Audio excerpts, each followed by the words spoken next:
Balthazar Picsou est l'homme le plus riche du monde. Il voue une adoration sans limite à ses milliards qu'il considère comme ses enfants. Il faut dire qu'il s'est donné beaucoup de mal pour les gagner, et surtout pour les garder. Revenir à la maison est un rêve que ceux qui font le tour du monde caressent. Toutefois, la maison n'est pas forcément là où on l'a connue, là où on l'a laissée, et se trouve peut-être ailleurs que dans le lieu de nos souvenirs. Afin de découvrir ce passage de sa vie, je vous invite à présent à vous installer, à vous servir un petit jus de tamarin, de pastèque, voire même de citron, si le cœur vous en dit, et à savourer avec moi le 9e épisode de la jeunesse de Picsou, qui s'intitule « Le milliardaire des Landes perdues ». Bonne écoute.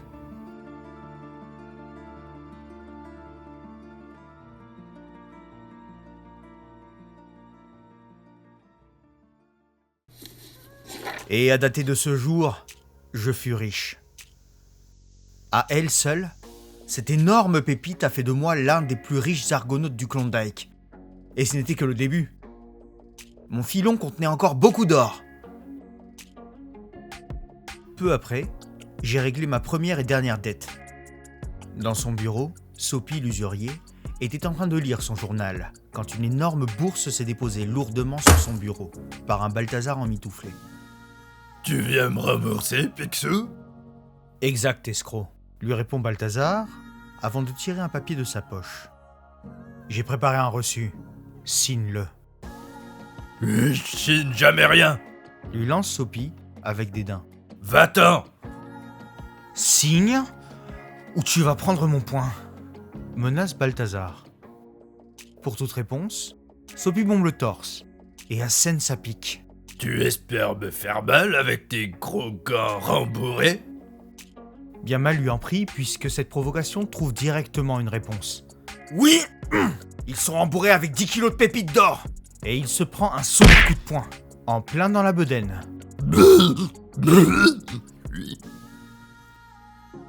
Et une fois de plus, Sophie finit à terre, vaincu. Et il a signé. Mes problèmes avec Sophie étaient terminés. Je travaillais plus dur que jamais. Le sol gelé de la vallée de l'Agonie Blanche me livrait ses pépites et je ne dépensais pas un sou. 2 ans après, Balthazar gagnait son premier million de dollars. « Monsieur, dit le banquier, vous possédez 1 million de dollars. » Mon filon s'épuisait. J'enterrais une réserve de pépites au cas où j'abandonnerais l'exploitation. Je pensais m'établir ailleurs, mais les circonstances m'ont contraint à rester. J'ai acheté la banque de Whitehorse et je suis devenu homme d'affaires. Les millions s'entassaient. Entre-temps, on avait trouvé de l'or en Alaska. Grâce à l'expérience de mes 20 années autour du monde, je réussis dans tous les domaines. Scierie, fret, huile, limonade, et j'en passe. 5 ans à peine après avoir trouvé de l'or, j'étais milliardaire. J'ai même acheté un poêle pour mon bureau. Et aujourd'hui, je rentre à la maison, pour de bon. Papa, tu les connais par cœur, ces lettres. Dit Mathilda à son père Fergus, qui venait d'achever la lecture de la dernière lettre envoyée par son fils, Balthazar. Tandis que de son côté, Hortense jette un œil sur la route. Ému, Fergus rajoute. « De retour chez nous après 22 ans. Si votre maman avait pu voir ça. » Pour sûr. Lui répond Mathilda. Tout le village de MacDuck est là pour accueillir Balthazar. En effet, l'entier village était présent. Bien sûr. Poursuivit Hortense. Balthazar est le dernier descendant mâle du clan qui a fondé le village. Puis, à l'approche d'une diligence, elle s'exclame. La diligence arrive. Cette dernière passe, continue sa route et ne s'arrête pas. Ceci conduit Mathilda à envisager le pire. Balthazar avait dit qu'il serait là aujourd'hui. Il s'est passé quelque chose. Une charrette un peu plus modeste, tractée par des bœufs, arrive à la suite de la diligence. avec à son bord un conducteur vêtu d'une bure et d'un chapeau. Ce dernier s'arrête et révèle son identité. « Je suis là. Je n'ai pas payé la diligence depuis Glasgow, surtout avec mes bagages. » Balthazar ? dit Fergus surpris, en reconnaissant son fils. Ce dernier se lève et jette sa bure au sol, dévoile une redingote noire et tire un haut de forme de velours vert pastel avant de le coiffer. Cette exhibition de son nouveau statut déclenche une réaction épidermique de la population alentour qui lui offre immédiatement une volée de tomates et de choux en pleine tête, le tout agrémenté d'injures. Prétentieux, exploiteur du peuple. Oh, nouveau riche, va faire l'esbrouf ailleurs. Les Highlands ne sont pas assez chics pour monsieur. Balthazar s'énerve et leur hurle dessus. Je rachète toute la ville. Commencez à rassembler vos valises. D'un coup, les villageois semblent alors être pris d'amnésie collective. Qu'est-ce qui lui prend ? Lui qui était si poli et aimable. Pourquoi se met-il en colère ? Nous qui venions juste lui souhaiter la bienvenue. Fergus se livre à un triste constat. Ta fortune t'a donné mauvais caractère. Ce à quoi son fils lui répond rapidement. C'est partout pareil, les gens sont jaloux de mon succès. Ils voudraient bien en profiter. Ne dis pas ça. Lui répond son père. Sans tenir compte de la saute d'humeur de Balthazar, Mathilda laisse sa joie s'exprimer. Regarde-le, papa, il a fière allure, notre grand frère milliardaire.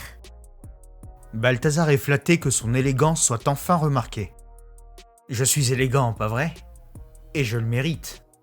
Mais sa sœur n'était pas la seule personne à avoir remarqué la facture du costume. En arrière-plan, un vieux tailleur lui lance. « Ça ferait bien dans ma boutique. Je vous l'échange contre une redingote. » Ce à quoi Balthazar lui répond, avec une pointe de mépris. « Vous êtes fou. Un milliardaire portait ça. Berk. Peu, fi donc. » Mais le commerçant dispose d'un argument massif. « J'ajoute 5 livres sterling. » dit-il en agitant un beau billet vert. Quelques minutes plus tard, Balthazar repart avec une redingote rouge et, plus important, avec un joli petit billet de 5 livres sterling. Pendant ce temps, Fergus et ses filles attendaient Balthazar à bord de sa charrette. « Grimpe, Balthazar. On va au château. Tu t'y reposeras. » dit Fergus. « Pas !» lui répond Balthazar en souriant. « D'abord, emmène-moi voir maman. » Et la charrette avance vers le château. Plus tard, baigné dans la brume, Balthazar se recueille sur la tombe de sa mère.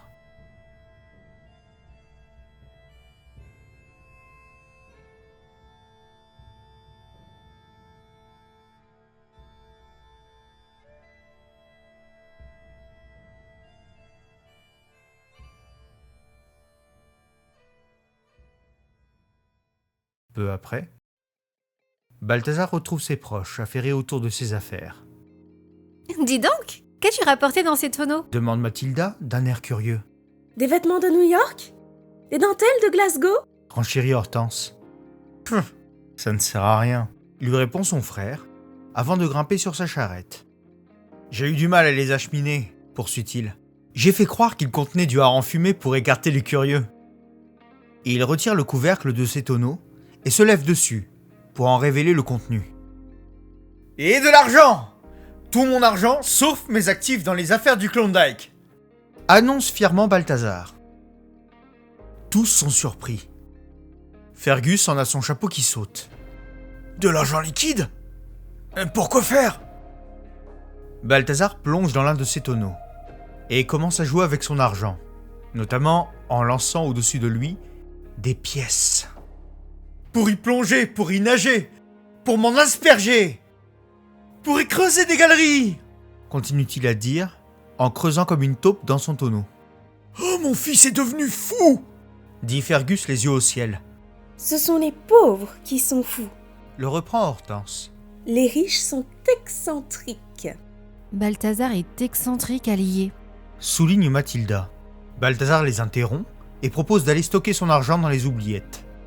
On ne les a pas encore retrouvés. Lui répond son père.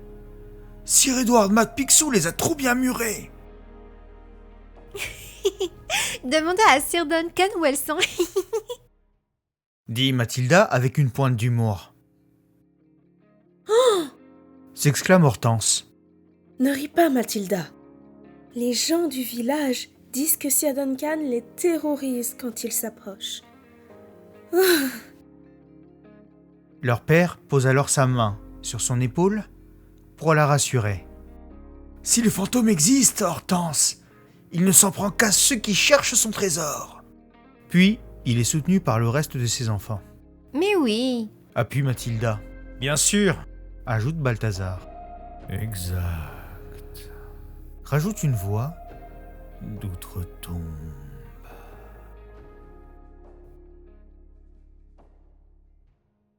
Le lendemain, Balthazar s'est reposé et souhaite explorer un peu le village pour voir s'il pourrait trouver des bureaux qui conviendraient pour servir de siège à son futur empire financier. Mais une fois dans le village, il se heurte encore à des réactions virulentes à son encontre. « Gros Richard de mes basques, pfff !» Lui lance un Highlander tout de bleu vêtu. « Paysan !» lui répond-il. Oh, tu l'as entendu, ce grossier personnage ?» dit le Highlander choqué à son compagnon. Un jeune garçon vient trouver un Balthazar à la mine renfrognée. « On n'est pas tous comme ça, monsieur Picsou. »« J'ai l'habitude, petit. » répond Balthazar bougon. « Où vont-ils tous ?»« Au jeu des Highlands. » lui répond le jeune garçon en pointant la foule et le lieu des festivités. « La grande fête annuelle des traditions et des sports locaux. » Balthazar se détend et commence à sourire, y voyant une occasion à saisir. Voilà l'occasion de montrer que je suis un vrai gars du pays. Sinon, je ne pourrais jamais m'installer. Puis, il reporte son attention sur le jeune garçon. « Comment t'appelles-tu » Scotty McTerrier. Une fois le nom obtenu, Balthazar fait une proposition à cette nouvelle connaissance.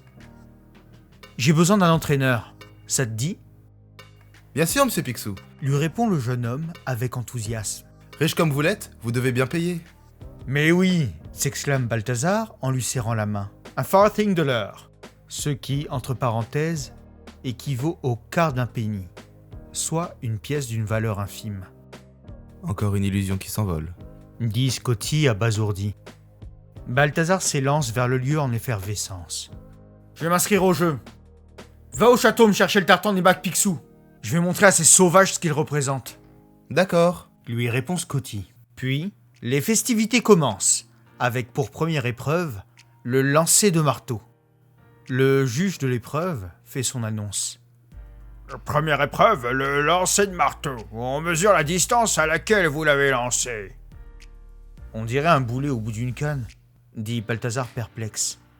Mieux vaut abandonner cette épreuve. Dit son jeune entraîneur. Pum, répond Balthazar avec dédain. J'étais le meilleur lanceur de boomerang du bush australien. Tout est dans le poignet. Ce n'est pas pour votre poignet que je m'inquiète, c'est pour le reste. Dit Scotty avec une pointe de sollicitude dans la voix. T'en fais pas, reculez tous, dit Picsou en faisant tournoyer le marteau. Contre toute attente, l'objet est propulsé dans les airs, à une vitesse et une distance irréelles. Les juges ne peuvent alors s'empêcher de manifester leur étonnement. Ça alors? Prodigieux! Allons vite mesurer. Toutefois, l'admiration du geste retombe assez vite. Où passer le lanceur? Ici, répond le juge en charge des mesures. Sa technique n'est pas courante. Balthazar se trouvait au sol, encore accroché au marteau. Oh, mon poignet s'est pris dans la lanière, fait-il alors qu'il est encore sonné. 1 centimètre, dit le juge. le pire lancé depuis ce sac d'os de Mackenzie en 1872. Score 0, annonce implacablement l'un des juges. Pour l'épreuve suivante, la présence du mouton est obligatoire. Scotty explique à Balthazar la teneur de l'épreuve. Vous devez tondre le plus de laine en 10 secondes. Facile, j'ai appris la tonte en Australie.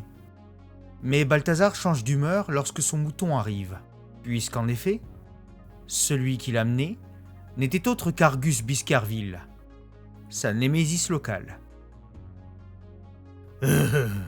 En tant qu'ennemi juré, j'aurais grand plaisir à te voir échouer lamentablement. Freluquer de la vie. Lui dit-il en tenant le mouton. Gredin de bas étage. Lui répond Balthazar. Prêt? Partez! Dit le juge. Top chrono. Mais la prestation de Balthazar n'emporte pas l'adhésion des juges. Pas terrible, monsieur Picsou. 0 pointé. Vous êtes aveugle ? Rétorque Balthazar. Et toute cette laine ? La quantité compte, mais la précision aussi. Le reprend le juge. Sans blague. C'est vrai, Argus ? Demande Balthazar en se retournant vers le Biscarville. Oui, Fait ce dernier en colère. Il y avait de quoi. Balthazar venait de le tondre. En repartant, Scotty fait part de ses doutes. Je pensais que vous étiez un expert en tonte. Je suis un expert, lui répond Balthazar en souriant. J'ai tondu ce que je voulais. Argus le sait. Autre sport populaire, la pêche au lancer.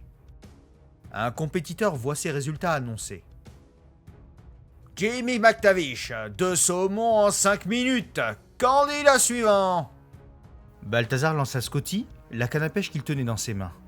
Ce dernier la saisit, puis fait une proposition à Balthazar. Je vous montre comment on s'en sert ? Balthazar décline la proposition. Inutile. J'ai vécu de saumon pendant des mois dans le Klondike. Il saute vers le point d'eau, toute main dehors. Et je n'ai jamais eu besoin de canne à pêche. Il bat des mains à une vitesse vertigineuse. Droite-gauche, jetant une pelletée de saumon hors de l'eau. J'ai appris cette méthode en observant les grizzlies. Qu'en dites-vous ? Demande Balthazar au jury d'un air satisfait. Mais sa performance, malgré la quantité de saumon tiré, n'attire pas l'approbation du jury. En effet, recouvrir littéralement le jury de saumon ne correspond ni aux us, ni aux coutumes écossais. Ce n'est pas la méthode des Highlands. Nous sommes trempés jusqu'au tartan. Score 0. Puis c'est avec mépris qu'il se lève, laissant Balthazar ruminer. Un petit verre de whisky nous réchauffera. Venez, monsieur. Il est superbe. Balthazar passe au lancer de tronc, sport inspiré par l'ancienne pratique du lancement de troncs en travers des rivières pour construire des ponts. Avant lui, un candidat parvient à faire un tour à un tronc d'arbre, provoquant les cris et la liesse du public. Par acquis de conscience, Scotty explique le principe de l'épreuve à Balthazar. Le tronc doit faire un tour complet. Un seul ? Au Transvaal, les rivières étaient infestées de crocodiles. Il fallait faire plus d'un tour pour les impressionner, répond Balthazar en soulevant le tronc. Non ! Balthazar parvient à soulever le tronc et à le propulser dans les airs. 1, 2, 3 ! Le public n'en revient pas. Le tronc venait de faire 3 tours, Monsieur Picsou, je n'ai jamais vu un tel lancer de tronc. dit Scotty en se tenant le visage. Fier de lui et bombant le torse, Balthazar demande. Qu'en pensent les juges ? Combien de points ? Désolé, Fait un homme. ils sont encore au village. Fallait attendre. Ils ne se sont pas encore réchauffés ? Demande Scotty. Après 3 bouteilles, il l'était un peu trop petit. Des volontaires pour les remplacer ? Crie-t-il. De dégoût, Balthazar s'effondre au sol.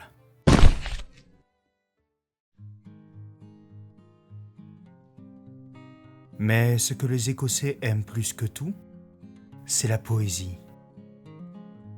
Amour, tu es comme une rose au frais matin, à peine éclose. Tu es comme une mélodie qui monte au ciel, vers l'infini. Déclame le premier candidat. Splendide, charmant, adorable, font les dames, officiant comme jury. Vous connaissez des poèmes, monsieur Picsou? Demande Scotty. Oui, répond-il. J'en ai appris à Dawson. Il s'échauffe la voix. Puis commence à déclamer ses vers. Au saloon, la serveuse est gironde. Un prospecteur veut lui faire voir le monde. Mais son haleine fétide lui garantit le bide. La mignonne sort son couteau et lui dit... À l'écoute de cette poésie plus ou moins pittoresque, les chastes oreilles des juges n'en reviennent pas. De choc, elle s'effondre au sol. Tiens, serait-ce trop épicé pour le public local ? S'interroge Balthazar. Inutile de leur poser la question. Lui répond Scotty. Passons à la suite. Le score de cette épreuve ne laissait place à aucun doute. 0. Il était temps de passer à la suivante. Le golf, le sport préféré des Écossais. Annonce Scotty. Depuis plus de 500 ans. Vous y avez déjà joué? Au Klondike, il y a des dizaines de terrains de golf, lui répond le milliardaire. Utilisez plutôt l'autre bout et donnez un bon coup. Balthazar écoute les conseils et s'exécute. Tu as vu cette courbe ? Dit fièrement l'apprenti golfeur à un Scotty complètement dépassé par tant d'habileté. Pitoyable. S'exclame l'un des juges. Un coup à 180 degrés. Et droit dans le marais. Adieu la balle. Inutile de le dire, mais une fois de plus, Balthazar ne brille pas par ses performances. Mais plus tard, Scotty se rue vers Balthazar, tout sourire, feuille de score en main. Bonne nouvelle, les juges vous ont accordé 5 points de bonus. Ah bon ? Pourquoi ? Dit Picsou sous le coup de la surprise. Ils ont estimé que seul un vrai Highlander serait assez pingre pour aller rechercher une balle de golf au fond d'un marais. Normal, répond Balthazar comme si ce fait était évident. La balle m'a coûté 2 shillings. Je peux la revendre la moitié de son prix. Scotty se penche sur sa feuille. Avec ces 5 points, cela vous donne un total de 5 points. Balthazar prend conscience de la situation. Ah là là. Ces vieilles coutumes m'ont montré que je n'ai pas ma place ici. Ce pays est tourné vers le passé. Moi, je regarde vers l'avenir. J'ai besoin d'un pays d'entreprise et de progrès. Si je reste ici, mes investissements stagneront, comme cette balle au fond d'un marais. Puis il tourne les talons et fait signe à Scotty de le suivre. « Suis-moi au château, Scotty. J'ai pris une décision, et elle te concerne peut-être aussi. »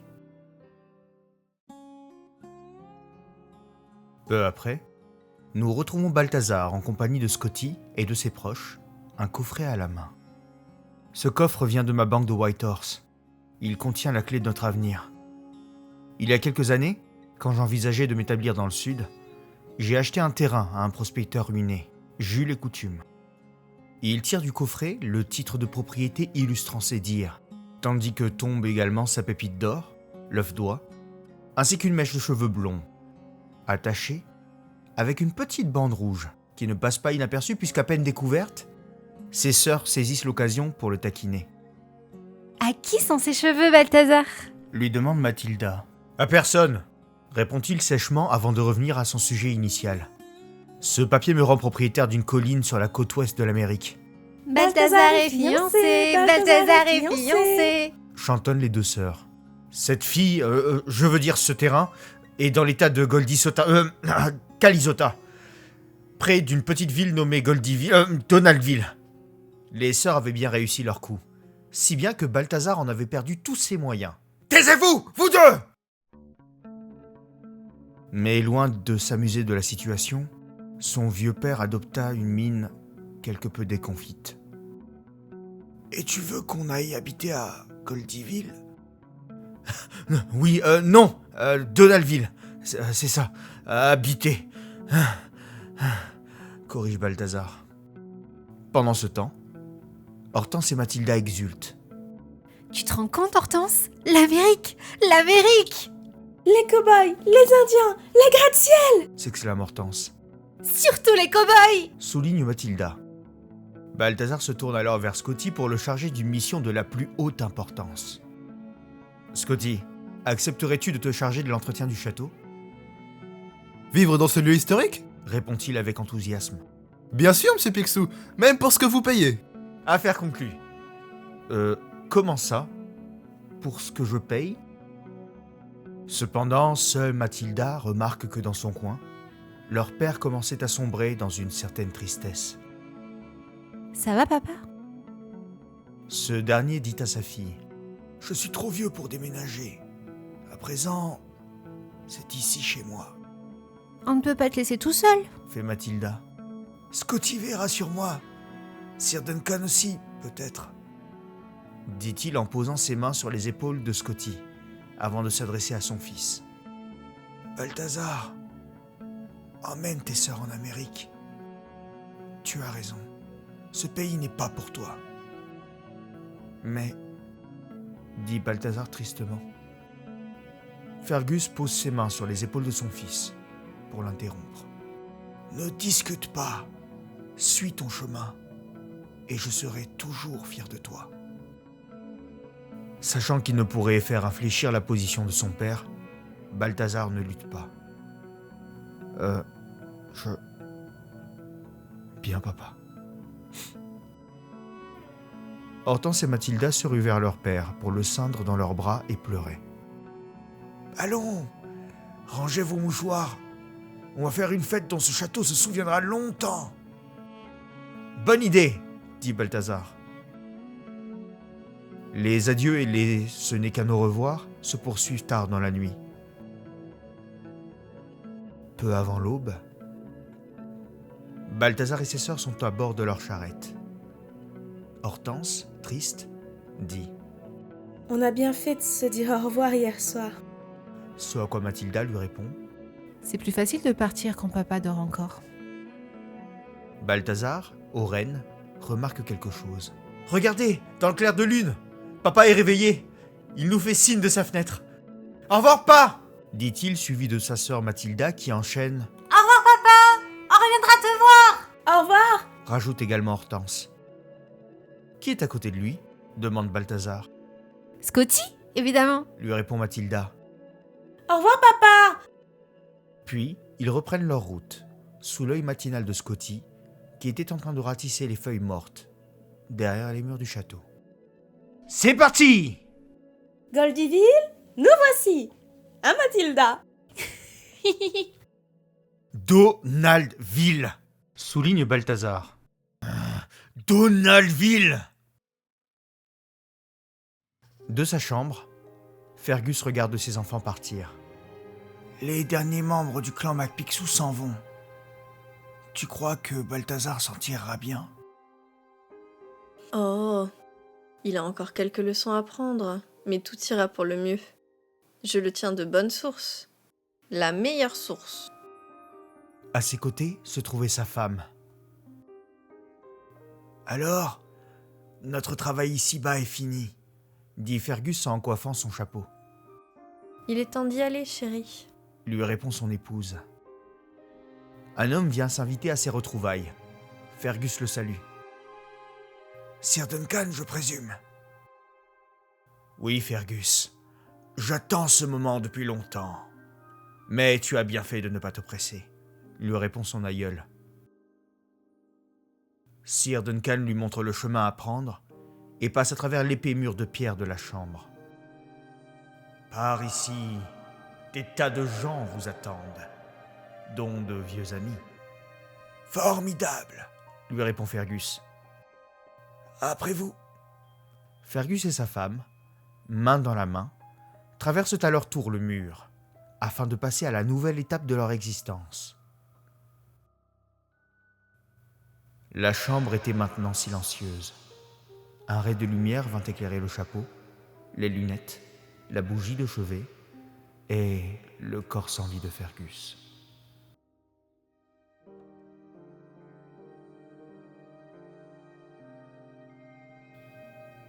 Au loin, sans qu'il ne sache ce qui venait de se produire, Balthazar et ses sœurs faisaient route vers la suite de leur destin. Donaldville.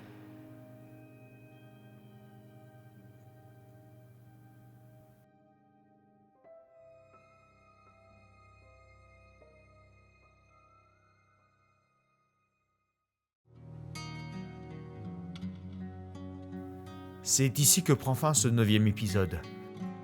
J'espère que votre boisson fut bonne et que vous avez apprécié ce moment. Retour à la maison, mort, renouveau. L'histoire continue et la vie recommence. N'hésitez pas à liker, activer la cloche et à vous abonner si ce n'est pas déjà fait. Et surtout si le cœur vous en dit. À bientôt pour de nouvelles aventures. Ce sont les pauvres qui sont fous. Les riches sont excentriques. Ne discute pas, suis ton chemin, et je serai toujours fier de toi.